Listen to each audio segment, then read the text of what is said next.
Hello guys and welcome back to our channel. Now a shocking revelation has left a lot of Americans fuming, and it's not just about the cost of groceries. It's about the stark contrast between two vastly different systems. Now, as some curious citizens began exploring the popular Chinese social media app Little Red Book, they stumbled upon a surprising truth. A chance conversation between an American man and his new Chinese friend led to a startling discovery. When she shared a photo of her local market, he was intrigued. He picked a familiar item, corn on the cob, and compared its price to what he pays in America. The results were shocking.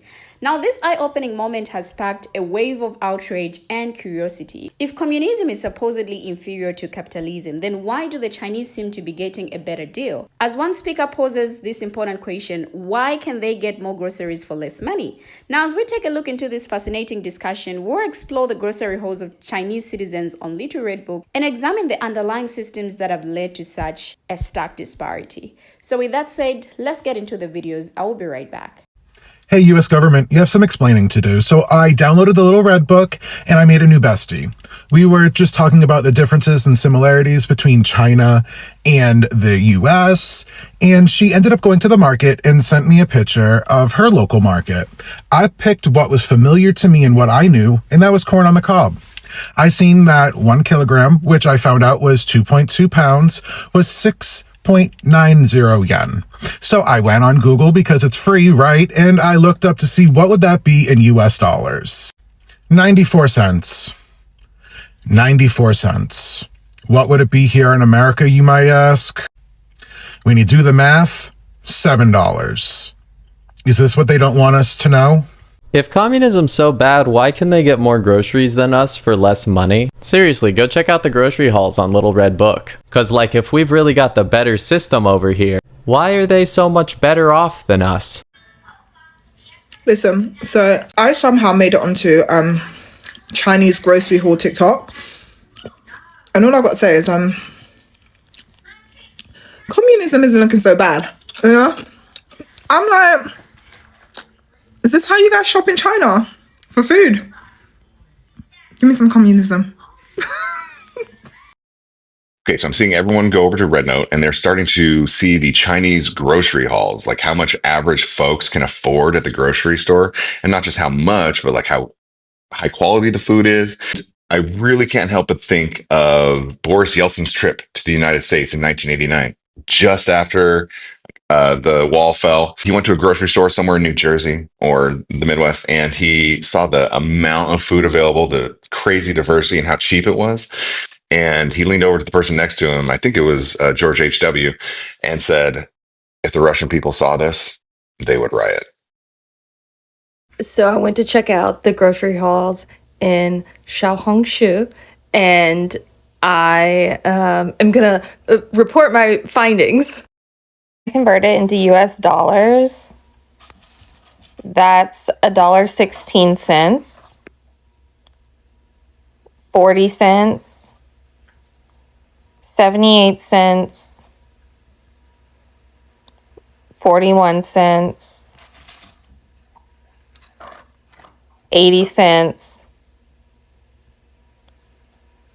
90 cents, $1.35, 67 cents, and the total is Guys, China is super cheap and nobody's talking about it. Even though I'm in Shanghai, which is supposed to be the most expensive city in China, I bought this breakfast, soy milk, an egg, and some bread for only 7 yuan, which is like $1.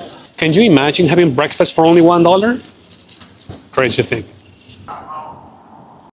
Does anybody find it weird that the main things are the grocery hauls?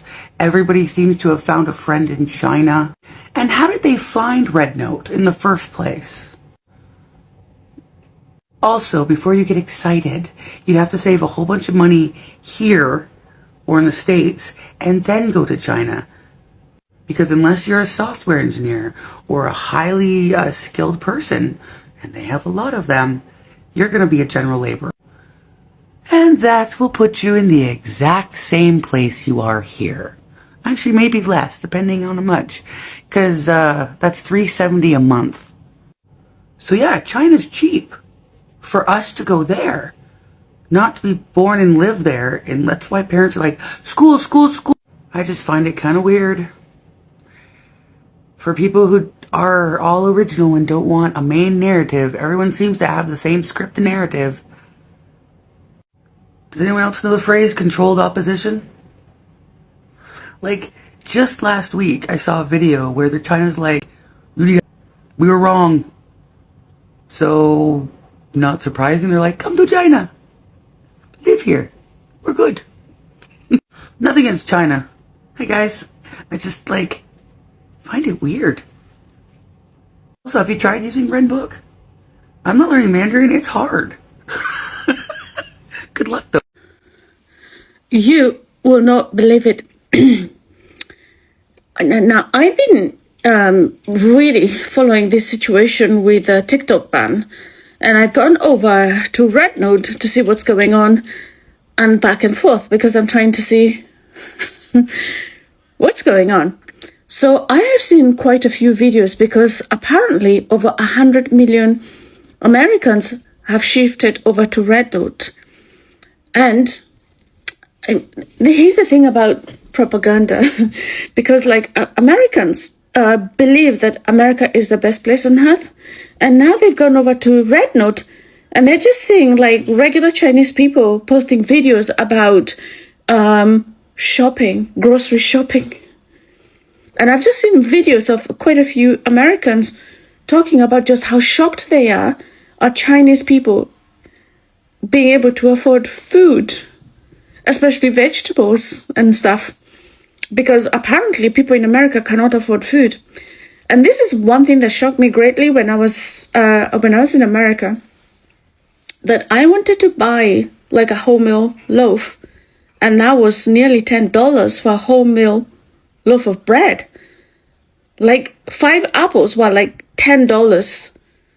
And so all these Americans are just watching all these grocery shopping videos of Chinese people just going about their own food shopping business. And they're so shocked that there are countries like China where people can actually afford food. I'll say that again. I've seen videos of Americans who moved over to Red Note expressing their shock that there are countries where people can afford food. Think about it. The earth has shifted for Americans. Well, hello, my fellow Americans. So, as promised, it's grocery store visit time. Okay, now we're inside the grocery store. First up, we have the fish, the seafood. Lots of fish, especially we live on the coast here, so there's always lots of fish available, fresh fish, fresh seafood, lots of different varieties to choose from. If you notice, the colors are spectacular. Just kind of makes you want to buy all of it. And now the main part of the grocery store are the vegetables. Chinese people love vegetables. There are more types of green leafy vegetables than I've ever seen anywhere in the world. They really admire and respect the idea that vegetables are the key ingredient to a healthy diet, healthy living. And as you can see, lots of different colors, lots of varieties, and it really is kind of overwhelming sometimes. What should I buy today? Oh, and of course rice. And like any good grocery store, there's toothpaste, soaps, laundry detergent, bath soap. But in every Chinese supermarket, they will always have this as well. Sandals. Because Chinese people believe that you should take your shoes off before you go inside. But they also want to make sure their feet aren't cold. So they always wear sandals inside. Slippers. If you like soy sauce or vinegar, aisles and aisles of it. Also, if you like your ramen noodles covered. Everybody likes chips, right? Well, here we have our classic cucumber, lime flavor, Mexico and chicken tomato flavor, and for our Texas friends, Texas grilled barbecue flavor. Ooh, wasabi flavor. That looks good. All right, that's it. Hope you guys enjoyed the grocery store supermarket tour today. So I've been living in China for almost 6 years now, and what still astonishes me to this day is how much food I can get in the grocery store for just $10. Chinese grocery stores were one of the biggest culture shocks for me when I first moved here. Your experience is very different than in the US. It's usually overflowing with merchandise and people, with sales being broadcasted by megaphones in multiple areas of each department at one time. The smell is different and it can be a bit overwhelming at first. Eventually, it becomes a part of your normal experience. Catch a whole fish in there, and then watching an employee butcher your fish. Or seeing live frogs in a bag. So I was able to get all of this for 80 yuan, which is $11. If you want to see more about Chinese grocery stores...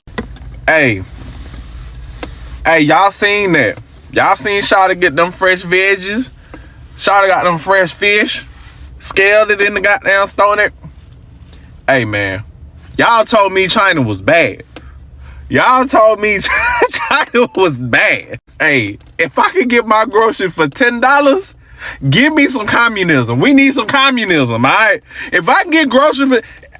Wait, what we doing here? I mean, hell, we getting our rights stripped away. You know what I'm saying? We ain't got freedom of speech. We ain't got none of this. Hell, but at least they ain't got no rights and they grocery $10. I take, hey, you gonna take my rights anyway, but I gotta pay $500 for the same amount of groceries? Give me communism then. Our politicians are bought off by the corporations. We living in the oligarchy. It might as well be the same thing, but at least I get $10. At least I can eat. At least I can eat. Walmart talking about you gotta pay a subscription to get goddamn self-checkout. Shit. What are we doing here, people? It's just crazy. Like, because they say China's so bad, they're the enemy, but it's like, and we be like, oh, that's just propaganda. Russia has propaganda. China has propaganda. Korea has propaganda. Do we not have the same thing? Like, bruh, our government has surveillance on us. Our government takes our freedom of speech. They want to control the media. We got monopolies. We got all the same, if not worse. Because we get taxed out the ass and we got to pay all this money for shit. Like, we are getting so finessed. And that's why they don't want us to know nothing about the rest of the world. I swear, if I didn't have all these dang on kids, I would be in another country. I'd probably be somewhere in Mexico. I don't know. Man, at some point, we got to realize in America, boy, shit got to change because we are getting finessed. $10 for that same little buggy. And that shit was fresh. It's coming straight from the source out there in China. Then it's like, bro, if you put that same buggy in America, that's at least $250. $250. Easy at Kroger. Or we'll say Whole Foods, because that's where our fresh stuff is at, right? Hell, the last time I remember like real, like fresh fish and like lobster in the goddamn store was back when I was a kid, and they used to have the little lobster tanks at Brooks's and goddamn Walmart. They don't got that no more. So what we paying for? Only thing we paying for is growth hormones and goddamn preservatives and additives and filler foods. Crazy. And so y'all be talking about inflation. Why they not experiencing inflation? We are a global economy at this point. Why are other major superpowers like Russia and China not experiencing inflation either? Why is nobody else groceries $500? To be honest, the attempted ban on TikTok has really opened a lot of people's eyes, revealing a treasure trove of information that has left many Americans stunned. As they flocked to alternative platforms like Little Red Book, they have discovered a fascinating glimpse into the lives of Chinese citizens. Now, what they're finding out is nothing short of astonishing. The cost of living, particularly when it comes to groceries, is remarkably lower in China. Now, Americans are shocked to see that Chinese people can purchase more food for less money, challenging the long-held narrative that communism is inherently inferior to capitalism. This newfound awareness has sparked a wave of outrage and curiosity. Many are asking, is this what they never wanted us to know? Now, the implication is clear, that the American government and corporate interests have been hiding the truth about the cost of living in China, perpetuating a false narrative to maintain the status quo. As Americans continue to explore Little Red Book and engage with more Chinese citizens, they are gaining a more nuanced understanding of the world. They are seeing firsthand that the communist bougie man is not as scary as they were led to believe. In fact, it seems that the Chinese system has its own set of advantages, particularly when it comes to providing for the basic needs of its citizens. Now, this awakening has far-reaching implications. As Americans are beginning to question the official narrative, they may start to demand answers about the true nature of their own economic system. And they already have. They may begin to ask why they are struggling to make ends meet while Chinese citizens seem to be thriving. These questions are already being asked. Now, research shows that Americans who move to China for work often compare and contrast the two very different cultures. Now, these differences are discovered in many parts of daily life, from housing to the workplace, and here are some of the significant differences an American may notice while grocery shopping in China. Firstly, the prices. Variety and availability of offerings will be one of the first things Americans notice in Chinese grocery stores. Produce is generally less expensive in China, plus there is a diverse offering of fruits and vegetables. Dairy products like milk and cheese are consequently more expensive in China. Imported foods, depending on the country of origin, may also have steep prices due to tariffs. Now, according to a 2023 research, comparing home costs in China and the United States is a good indicator of overall living costs in both countries. Costs of renting in the United States are often out of reach for most people. Renting a 2-bedroom in LA, the second most expensive city in the world, will set you back a median of $2,925 a month, as reported by CNBC. 1 year's rent would cost you $34,100. Now, in contrast, the cost of a home in China is far cheaper. $702 is the average monthly rent for a 2-bedroom apartment in a big city like Beijing. The yearly rent is just $8,424, which is roughly 4 times cheaper than in the United States. The cost of food and groceries in China and the US can also vary widely, but generally speaking, food in the US is more expensive than in China, with the average cost of groceries being around $8.25 per person per day. In China, however, this cost is only around $3.10. Now, this cost of dining out also tends to be cheaper in China. In the US, the average cost of a 3-course meal, including an appetizer, main course, and dessert, is typically around $30 to $50. In China, however, this cost is usually between $11.5 to $14.5. Let's come to the healthcare costs in China and the US. When comparing the two countries, it is also useful to look at the price of healthcare. Healthcare is often considered to be among the most expensive services available in the United States. Like in 2019, the typical American spent $10,739 on healthcare each year, as reported by the Bureau of Labor Statistics. Now, healthcare in China is far less expensive than in the West. A luxurious hospital room in Shanghai may cost approximately $113.7 per day, while a 1-hour appointment with the doctor at a top hospital in Beijing costs on average around $19.9. Overall, China may be the best alternative if you want to avoid paying exorbitant prices for medical services. Now, with all of this being discovered, a lot of Americans are finally beginning to question the narrative that has been fed to them for decades. Now, the stark contrast between the cost of living in China and America has really sparked a wave of curiosity, and many are now scrutinizing the two systems. Now, for years, America has demonized communism in China, portraying them as a threat to the American way of life and global stability. But could it be that this rhetoric was merely a smokescreen designed to maintain the status quo and perpetuate the myth of American exceptionalism? Now, as Americans learn more about China's system and its benefits, they're now beginning to realize that the grass isn't always green on the other side. In fact, it seems that the Chinese system has its own set of advantages, particularly when it comes to providing for the basic needs of its citizens. Now, this is really forcing a lot of people to confront some uncomfortable truths. They are starting to wonder if the American system, with its emphasis on capitalism and individualism, is truly the best model for ensuring the well-being of its citizens. The more Americans learn about China, the more they're realizing that the country is not the monolithic communist bougie man they were led to believe. Instead, they are discovering a complex dynamic society that is rapidly modernizing and improving the lives of its citizens. Now we're seeing a rise in the videos of people questioning or starting to question the motivations behind the government's and media's relentless demonization of China. Was it truly about protecting American interests and values, or was it about maintaining a grip on power and perpetuating a system that benefits the wealthy elite at the expense of the working class. The truth is slowly beginning to emerge, and it's very clear that people have been misled for far too long. As they continue to learn and grow, they're beginning to demand answers and push for a more equitable system that truly serves the needs of all its citizens. I don't know what you guys think, but share your thoughts as well in the comment section and let's have a conversation there. Thank you for always watching, and see you in our next video as we bring you another interesting video.